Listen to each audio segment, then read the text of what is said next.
বিশ্ববিদ্যালয়ে আজকে নতুন করে শুনতে পাই ইসলামী ছাত্র শিবির। আমরা বলি, আরে ভাই, বাংলাদেশ ইসলামী ছাত্র শিবির আর ঢাকা বিশ্ববিদ্যালয় তো পরস্পরের সাথে সম্পর্কযুক্ত। বাংলাদেশ ইসলামী ছাত্র শিবিরের যাত্রাই তো এখান থেকে শুরু হয়েছে। বাংলাদেশের ইসলামী ছাত্র শিবির যেমন অহংকারের, ঢাকা বিশ্ববিদ্যালয় অহংকারের, এখান থেকে বাংলাদেশের অহংকারের, গর্বের, মর্যাদার বাংলাদেশ তৈরি করব আমরা।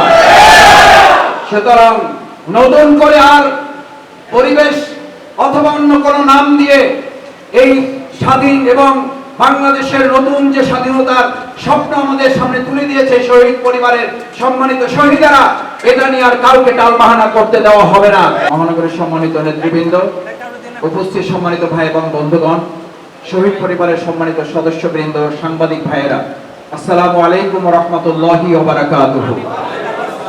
প্রধান অতিথি জননেতা জনাব নুরুল ইসলাম বুলবুল আপনাদের সামনে বক্তব্য রাখবেন। আমরা শহীদ পরিবারের কথা শুনব, তাদের সাথে আমরা আজকে কিছু সময় এখানে কাটাবার চেষ্টা করছি। এটা আমাদের জন্য সৌভাগ্যের।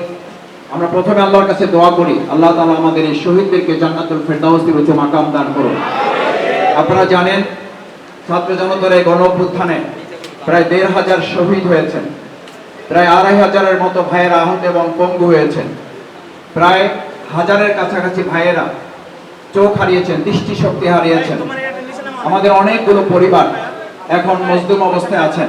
সম্মানিত ভাইগণ, আজকের এই প্রোগ্রামের আমাদের সম্মানিত প্রধান অতিথি জননেতা জনাব নুরুল ইসলাম বুলবুল আমাদের মাঝে এসে উপস্থিত হয়েছেন। আমরা আজকের এই প্রোগ্রাম থেকে আমাদের সম্মানিত প্রধান অতিথিকে স্বাগত জানাচ্ছি। সম্মানিত ভাই এবং বন্ধুগণ, আমাদের যে সমস্ত শহীদ পরিবার, আহত এবং পঙ্গু পরিবার, যারা আজকে এই দেশ এবং নতুন স্বাধীনতা আমাদেরকে উপহার দিয়েছেন, আমরা প্রথমেই আল্লাহ তাআলার কাছে তৌফিক কামনা করে আল্লাহ তাআলা আহত পঙ্গু আমাদের এই সমস্ত ভাইদেরকে সুস্থ অবস্থায় আমাদের কাছে যেন আল্লাহ তাআলা ফিরিয়ে দেন।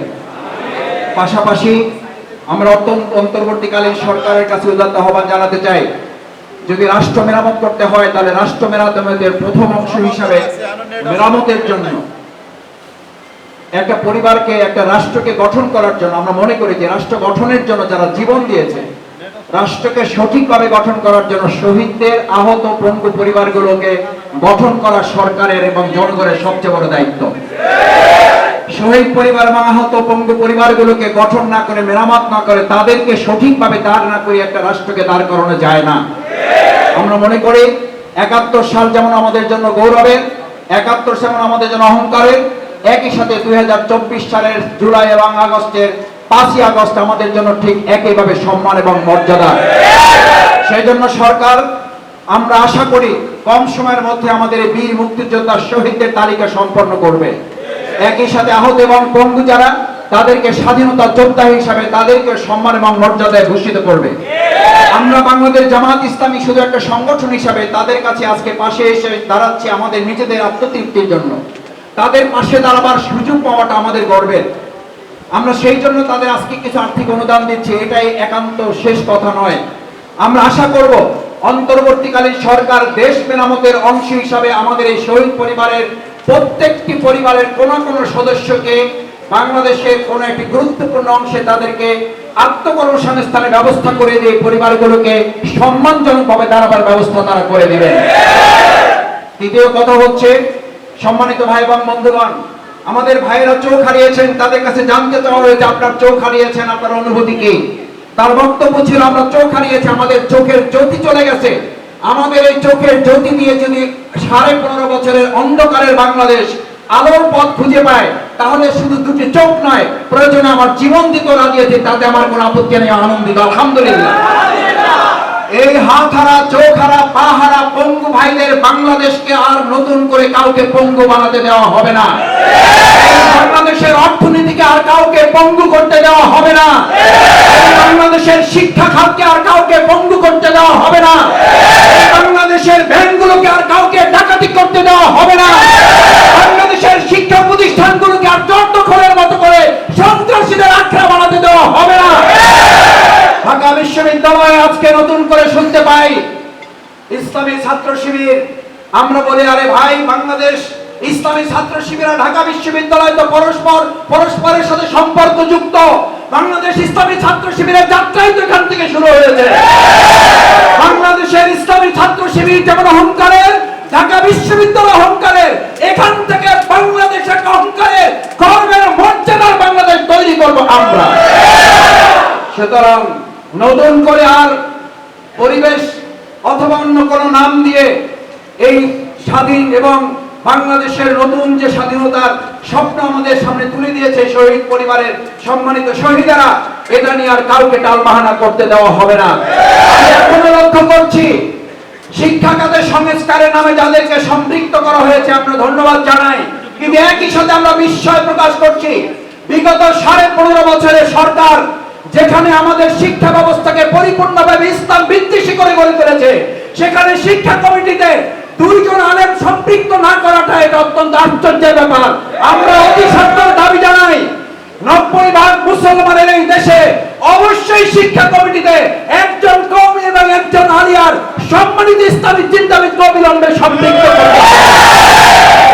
আমরা দায়িত্বহীন কণ্ঠে ঘোষণা করতে চাই এই 92% মুসলমানের দেশে দেশপ্রেম এবং ইসলামের চেতনাকে উপেক্ষা করে ছাত্র জনতার উই ওয়ান্ট জাস্টিস এই স্লোগানকে আর উপেক্ষা করতে দেওয়া হবে না। উই ওয়ান্ট জাস্টিস এর একমাত্র থিওরি হচ্ছে ইসলামী অনুশাসনের ভিত্তিতে বাংলাদেশ পরিচালিত হবে।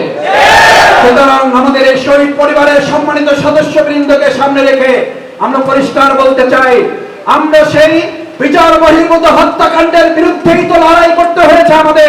আমাদের বিরুদ্ধেই সবচেয়ে বিচার বহির্ভূত হত্যাকাণ্ড চালানো হয়েছে। জামাতের মেধাবী নেতৃত্বকে খুন করা হয়েছে বিচার বহির্ভূত হত্যাকাণ্ডের মাধ্যমে।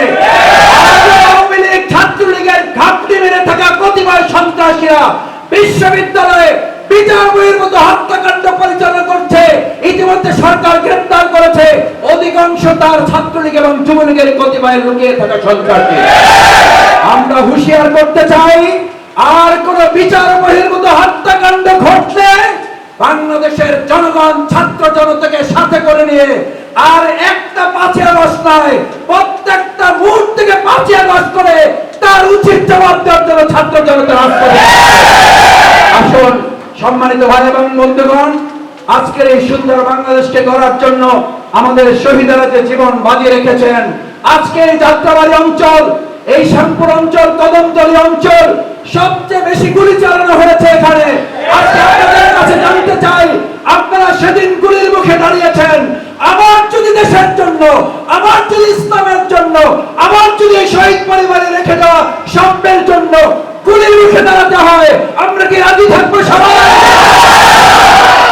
এই শহীদ পরিবারকে সামনে রেখে, এই শহীদ পরিবারের সদস্যবৃন্দকে সামনে রেখে আমরা অঙ্গীকার করে যাচ্ছি, আপনারা একা নন, আপনাদের সাথে শুধু বাংলাদেশ নয়, গোটা পৃথিবীর ইসলাম এবং দেশপ্রেমিকরা আপনাদের সাথে আছে। সেই প্রত্যাশা ব্যক্ত করে সবাইকে ধন্যবাদ জানিয়ে আমি আমার কথা শেষ করছি। আসসালামু আলাইকুম ওয়া রাহমাতুল্লাহি ওয়া বারাকাতুহু।